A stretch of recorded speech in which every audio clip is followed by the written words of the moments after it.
O siya, bago lahat, ako nga pala si Potpot TV. At ito nga pala yung muntik kong kwento para sa inyo. Dahil nga pala, piyesta ng KNS. Piyesta nga ba?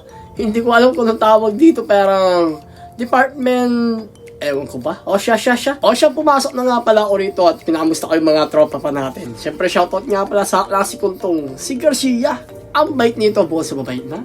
Mapagbigay pa. Shoutout nga pala sa'yo, classmate. Mag-aral lang tayo mabuti at makatagos din tayo. Hindi ko nga lang alam kung baka hindi ako madamay sa tagos na yun. Sana makagraduate din tayo. At syempre, nandito nga pala yung mga ibang estudyante at saka department ng bawat school. AST ng KNS. Meron nga pala BEd, TechBec, tsaka HM. Meron nga pala dito mga CSD, Computer Science. Shoutout nga pala sa mga bisita natin. Mga nandito at umaten.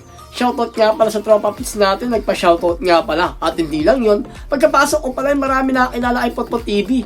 Yun nga pala yung gusto ko sabihin sa inyo. Kaso hindi ko na pa narinig yung iba kasi nga ang dami talagang tumatawag sa akin dito. Hindi ko na nga alam kung sino yung linungunan ko. Kaya naman talagang dire-diretso na ako pumasok dito.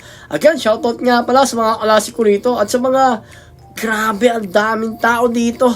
Para tuloy akong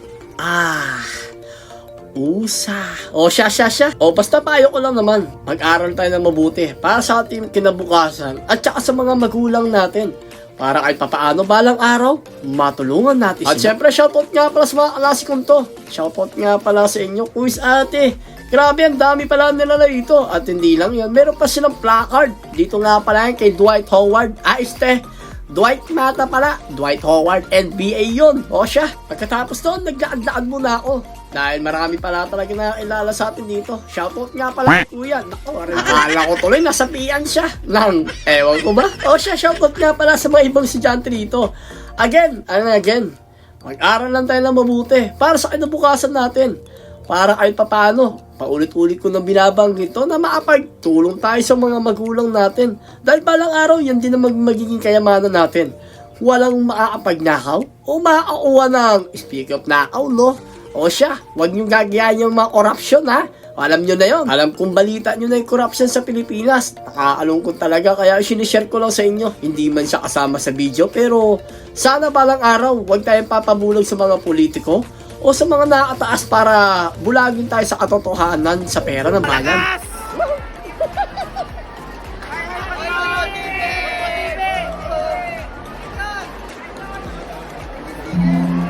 O siya, sabi ko sa inyo marami din talaga nakakilala kay Potpot TV. Again and again, please, mag-aral tayo mabuti para sa kinabukasan natin.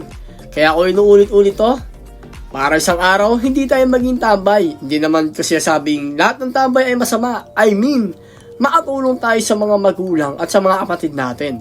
Para ay papaano, meron tayong may pagmamalaki. Shoutout nga pala kay Joe Explorer, ang pogi mo talaga yan. O siya, basta paalala ko lang, ang payo ko lang again, sa mga magtuturo, huwag tayong gagawa ng kalokohan para sa mga future natin. Syempre, hindi lang yon. Basta tuloy-tuloy lang tayo sa pangarap at huwag natin haluan ng kalokohan. Bali, follow na lang po kayo sa amin ito. Yan, para kahit bukas, share nyo na lang po. Sabi ko sa inyo, marami na kilala kay Potpot TV. Pero bago yun, shoutout nga pala sa representative namin. Sino pa ba? Si Dwight Howard, Dwight Mata. Siya nga pala yung kaklase namin na mabait at gwapo sa amin. O siya, basta again, mag-aral lang tayo na mabuti. Paulit-ulit ko nang binanggit to noong pa man. Basta wag tayong makipapagamit sa mga politiko, sa mga korupsyon.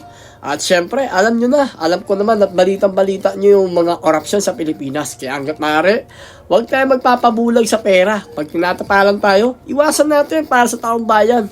Para ay papaano, tayo mismo ang mag-aangat sa ating bayan. O siya.